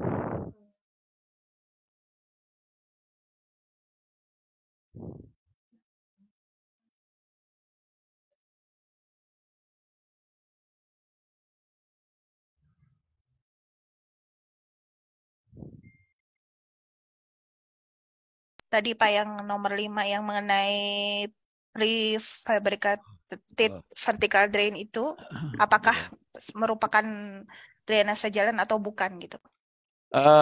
Bapak dan Ibu, sebetulnya PVD ini sudah dibahas di pembahasan geoteknik. Ini untuk tanah-tanah bermasalah ini. Saya lihat ini. Jadi mungkin Bapak nanti kalau sempat dan itu ya ini. Bapak Pak Widodo. Pak Widodo bisa membuka nanti di bahan kaitannya di kalau nggak salah waktu itu tuh dibahas di tanah bermasalah di aspek geoteknik. Saya melihatnya. Apa PPD dianggap bukan drainase jalan. Saya kira ini kita tidak biasanya PPD ini lebih cenderung digunakan untuk memperbaiki mutu tanah atau kualitas tanah yang bermasalah. Nanti bisa diacu. Mungkin saya tidak terlalu lebar baca atau tidak terlalu luas.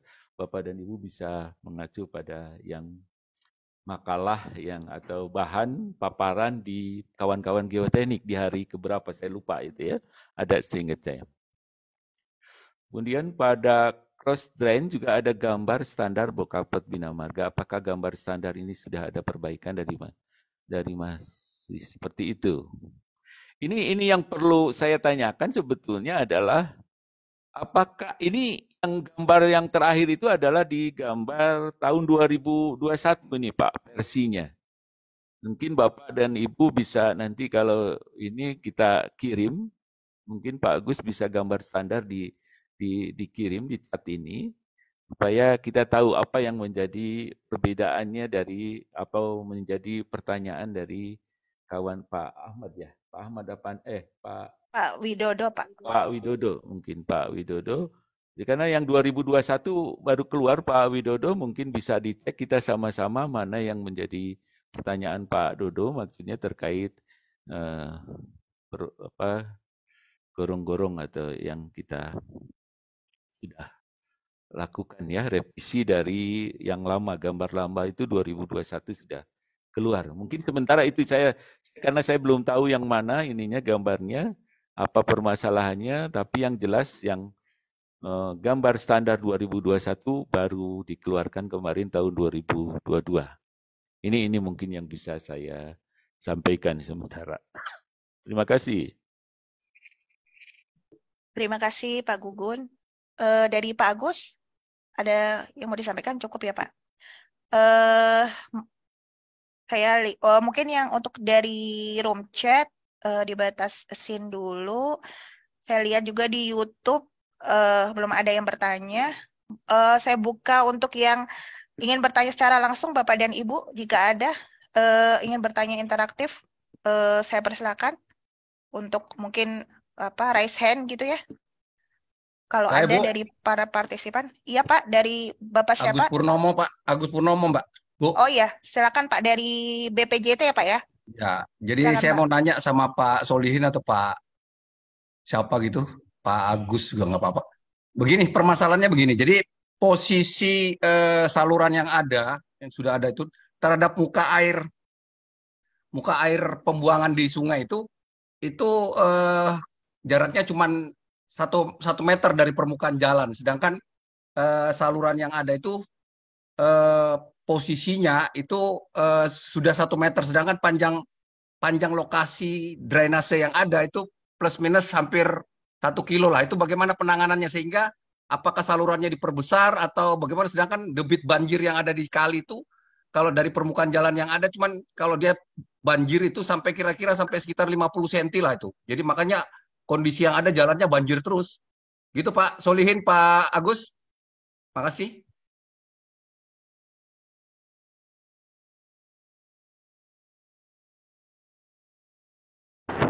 Pak Agus Solihin. Pak Agus Purnomo, mohon maaf, mohon izin Pak. Saya ingin sedikit agak detail nih Pak. Jadi tadi saluran Bapak ke... Jadi begini iya, Pak silakan. Gunawan. Iya. Saluran yang ada itu sudah ada. Itu posisi dari jarak saluran yang ada itu nolnya itu kita anggap nol terhadap muka air banjir yang ada di sungai itu 1 meter aja Pak. 1 meter Pak Gun. Itu ya. Yang ada. Tapi kalau posisi hujan itu muka air banjir di permukaan kali itu sampai sekitar 50 cm. Jadi artinya ini kan di atas muka air banjir ya, di bawah muka air banjir. Sehingga ini cara pemecahannya salurannya itu mau panjang Bapak 1 kilometer ya? Ya, plus minus panjang, 1 kilometer. Okay. Jadi sehingga jalan yang ada itu kalau hujan Pak Gun itu banjir semua. Kondisi, gitu, Pak Gun. Mohon maaf Pak, sepanjang 1 kilometer yang saluran kita punya, kondisi kanan kiri jalan apa Pak? Mohon maaf.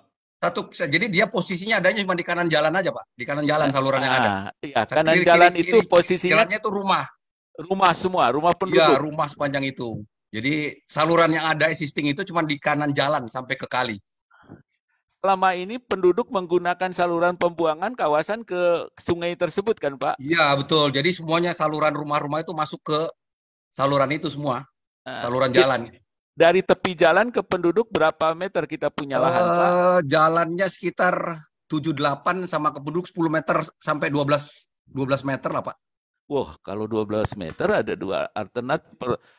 Tadinya saya kalau sempit, maka karena ini salurannya sekitar 1 kilometer ya Pak ya? Iya.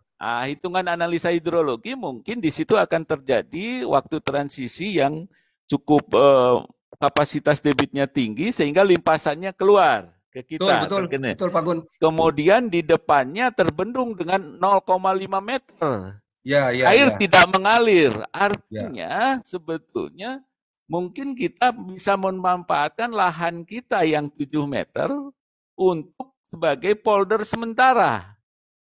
Bisa saja Pak itu digali, diperdalam untuk kita sebagai air limpasan sambil menunggu air ngalir ke sungai. Muka air sungai itu turun. Kalau saya Pak, pemahaman saya kalau kita mau memang efeknya adalah biaya ini Pak. Saya melihatnya.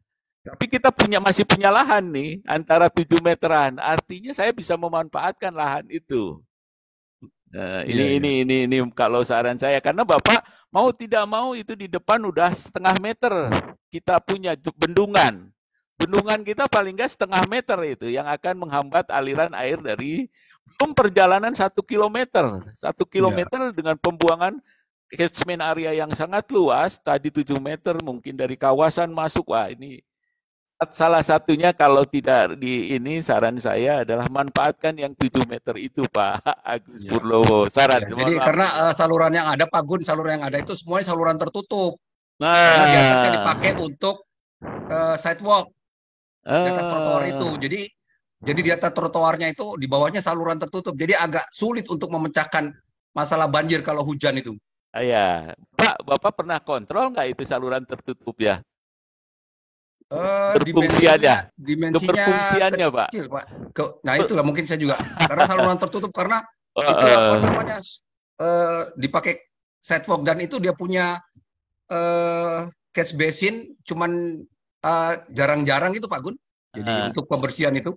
Nah, ini yang kita mungkin mohon maaf kepada kita di balai-balai, mungkin ketika lahan kita dipakai sebagai drainase tertutup di bawahnya, ya, itu drainase terbuka yang ditutup, maka saran saya ketika perizinan bangunan di sekitar lokasi tersebut harus menyiapkan bak kontrol. Satu itu Pak, ini penting menurut saya karena kita punya kewenangan di situ. Kewenangan kita perizinan terhadap bangunan di sekitar lokasi. Paling tidak per 10 meter itu ada bak kontrol. Sehingga Bapak ketika ditanya, ini saya mau melebarkan. Tetapi ketika saya menanya, apakah saluran kita berfungsi atau tidak, Bapak tidak bisa jawab. Karena itu tertutup. Artinya Bapak tidak punya data itu. Sebetulnya kalau kita bisa jawab, oh saluran lancar Pak Gun, bersih apa? Oh saya tidak perlu memanfaatkan ini. Tinggal kita bagaimana menyiapkan istilahnya pembuangan-pembuangan yang mungkin di titik-titik tertentu kita siapkan. Ini mungkin Pak kelemahan kita. Ini saya melihatnya karena kita penyelenggara jalan, balai-balai seringkali lupa mengizinkan akses ke jalan kita, tetapi tidak menyiapkan bak kontrol. Ini mohon Pak ke balai-balai saya mengharapkan karena kami sering mengecek, waduh ini cara mengecek saluran tertutup ini bagaimana ini? Karena semua ditutup oleh jalan mereka Pak Agus ini mohon mungkin kita sama-sama. Tapi saya tadi bahwa alternatif itu satu, kemudian yang kedua adalah manfaatkan yang Bapak punya lahan sampai 7 meter itu. Apakah itu menjadi daerah resapan? Bisa dengan konsep daerah resapan biopori. Atau kita riapkan semacam polder sementara atau tampungan air sementara di situ selama muka air banjir di sungai tinggi. Ini tinggal hitung hidrologinya, kapasitasnya berapa volume itu, nanti kebutuhan dari catchment area yang kita gunakan untuk sebagai tampungan itu kita bisa hitung. Hal ini persis sama seperti yang Serpong kalau tidak salah. Kami ke sana melihat itu juga muka air banjir sungainya tinggi, Pak. Tetapi kebetulan dia punya kanan kirinya di ruas sampingnya itu ada lahan kosong. Sehingga mereka bikin polder sementara, air sebelum ngalir ke sungai itu dia tampung dulu. Nanti kalau air sudah turun, muka air banjirnya, maka air dialirkan sedikit demi sedikit.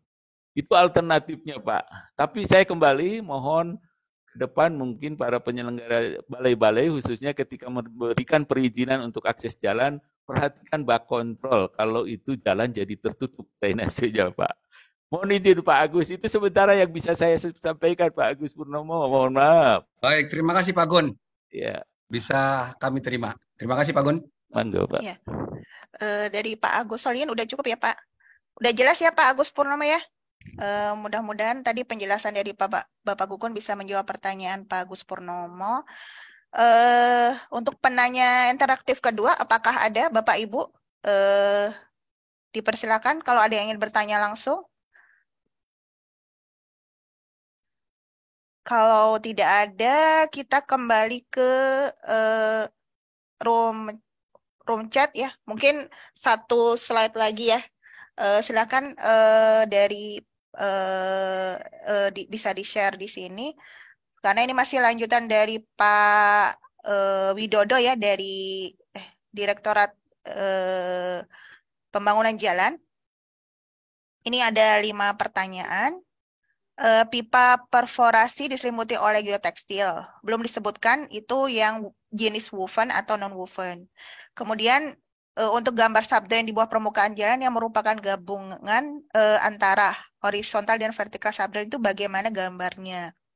Kemudian yang ketiga, pada galian tinggi apakah perlu dihitung flow net agar aliran air di daerah lereng bisa diketahui secara pasti?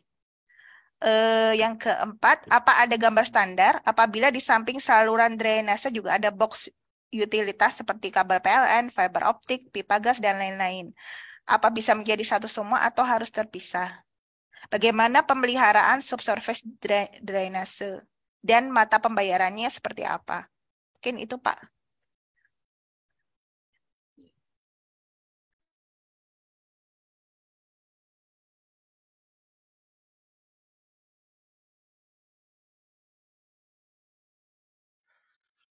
Baik, mungkin pertama pipa perforasi diselimuti oleh geotekstil, belum disebutkan geotekstil woven atau non woven. Bapak, ini kebetulan Pak Widodo, ini dalam divisi 35 terkait geotekstil dan kemudian divisi 2 drainase, karena di divisi 2 disebutkan acu kepada divisi 35 terkait geotekstil. Disebut di situ disebutkan adalah non-woven. Dan mana yang non-woven yang dipakai ada di situ Pak, di divisi 35. Itu jelas di situ. Nah, ini yang bisa saya sampaikan bahwa memang mungkin tadi kawan-kawan tidak menjelaskan pada saat penjelasan kalau fungsinya hanya filter sebetulnya cukup non-woven saja yang kita bisa gunakan dan itu sesuai di divisi kita di divisi 2 mengacu pada divisi 35 terkait geotekstil. Di geotekstil disebutkan jenis-jenisnya, ada yang fungsinya sebagai filter, ada yang fungsinya sebagai separator, ada fungsinya yang sebagai stabilizer atau sebagai stabil untuk daya dukungnya. Nah, itu jelas itu. Kita pakai non-woven dan ada di divisi dan cara sistem pembayarannya sudah jelas ada di situ cara pembayarannya. Ini ya yang di pertanyaan bagaimana merupakan gabungan. Mungkin tadi jenisnya itu Pak, apakah yang woven atau non-woven? non-woven ya? Kita sudah tadi saya sampaikan itu. Untuk Cuma yang kawan-kawan mungkin tidak menyampaikan tadi. Ya, saya kira itu. Kemudian pertanyaan kedua apa, Bu? bagaimana gambar subdrain di bawah permukaan jalan yang merupakan gabungan antara horizontal dan vertikal subdrain? Pak Widodo, boleh saya tanya, apakah vertikal dan horizontal atau memanjang dan melintang? Ini yang perlu saya clearkan di sini dulu. Nanti yang kita punya memang yang diacu di dalam standar gambar adalah yang memanjang dan melintang. Subdrainnya seperti Pak Agus di gambar berapa Pak Agus yang ada diagonal, kemudian melintang vertikal terhadap di dalam melintang itu. Mungkin ada di slide berapa saya lihat itu tadi. Itu mungkin yang kita. Nah, teknisnya di dalam pemasangan itu ada di acuannya, bagaimana di standar, bagaimana memasang antara in out-nya untuk ketika penggabungannya. Penggabungan antara subdrain yang satu dengan satu, itu jaraknya bagaimana, dan memang itu biasanya pabrikan, biasanya. Ini perlu juga menjadi perhatian di kawan-kawan penyelenggara jalan. Tapi paling tidak ketika di outletnya, maka itu ada clean out-nya yang kita harus siapkan. Karena ini kaitannya dengan tadi yang ke bawahnya. Ada pertanyaan terkait ini ya. Terkait harganya juga enggak? Belum ya? Ya, yang pemeliharaan. Nah, itu di clean out-nya itu nanti yang fungsi pemeliharaannya itu karena itu bisa dibuka kemudian bisa dibersihkan secara ini di dalam pemeliharaannya. Memang sangat tergantung lokasi, tetapi kita harus lihat di cara ininya dengan clean out itu dipasang di ujung outletnya itu. Mungkin yang bisa sementara yang bisa mungkin nanti dari kawan-kawan apalagi ya saya. Oh, ini masih ada box utilitas itu. Apa ada gambar standar apabila di samping saluran drainase juga ada box utilitas? Yang satu Apa yang sebelumnya? Sebelumnya apa ya? Pada galian tinggi apakah perlu dihitung flow net agar aliran air di daerah lereng bisa diketahui pasti? Baik. Bapak dan Ibu, saran saya ketika ini terkait saluran drainase, Flownet ini kan menurut saya ini adalah, tolong koreksi juga kalau salah saya, ini adalah sebetulnya saya lebih cenderungnya ini adalah bagaimana sistem air di dalam tanah ini yang terjadi aliran tanah dari air. Jadi kandungan air di dalam tanah. Sebetulnya kita yang paling penting di dalam kaitan ini adalah muka air tanah yang kita punya, tanah awalnya sebelum di daerah lereng atau diketahui. Nah, ini karena untuk melihat bagaimana nanti saluran yang kita perlu siapkan di antara lereng itu. Perlu kita siapkan bagaimana drainasenya, subdrainnya, apa perlu subdrain atau cukup saluran penangkap di bawahnya. Ini yang perlu menjadi perhatian. Flownet ini saya melihatnya mungkin dari air, apa ya bahasa saya itu, aliran di air di dalam tanahnya ya. Ini yang perlu menjadi perhatian Bapak dan Ibu mungkin. Kemudian di apa lagi? Gambar standar untuk saluran drainase jika di sampingnya ada kabel Nah, PLN, fiber di optik. gambar standar kita belum melingkupi ini, tetapi mungkin saya saran, ini yang sekarang orang ramai tentang IKN, itu IKN itu dipisah itu sistemnya. Mungkin kita bisa mengacu pada gambar standar yang digunakan di IKN Bapak dan Ibu terkait PLN, fiber optik, pipa gas, itu bagaimana memisahkannya. Itu sudah ada gambar standar yang diacu oleh diterapkan di IKN. Mungkin itu sementara karena itu dasar, mungkin bisa kita acu kalau memang diperlukan terkait itu ya. Sudah ya Bapak. Yang tadi yang kelima sudah ya tadi kan? Ya, saya kira ini sudah ya. Ya. Clean out itu yang kita siapkan di dalam pekerjaan pemeliharaan. Iya. Dari Pak Agus Solihin, apa ada yang ditambahkan Pak? Silakan Pak. Udah cukup.